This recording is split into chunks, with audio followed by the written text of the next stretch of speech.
Hi guys, welcome back to Navas kitchen. Instant புளி paste எப்படி பண்ணுறேன்னு பார்க்கலாம். இது செஞ்சு வச்ச போது நம்ம கவலை இல்லாமல் புளி ஊற வைக்கணும் அப்படின்ற அவசியமே இல்லை. உடனே நம்ம போட்டு குக் பண்ணிக்கலாம்.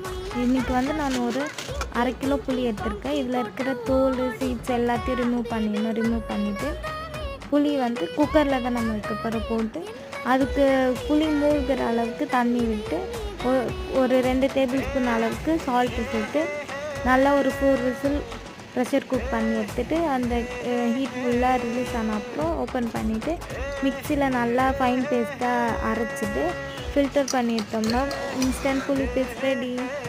இதிலே நம்ம சால்ட்டு போட்டிருக்கனால குக் பண்ணும்போது மட்டும் கொஞ்சம் பார்த்து சால்ட் ஆட் பண்ணிக்கோங்க. ரொம்ப ஈஸியாக இருக்கும். புளி ஊற வைக்கணுன்ற அவசியம் கிடையாது. நம்ம இது பண்ணிவிட்டு ஃப்ரிட்ஜில் ஸ்டோர் பண்ணோம்னா 1 மந்த் வரைக்கும் ஃப்ரெஷ்ஷாக இருக்கும். 1 மந்த் ஃபுல்லாக ஈஸியாக சமைச்சிக்கலாம்.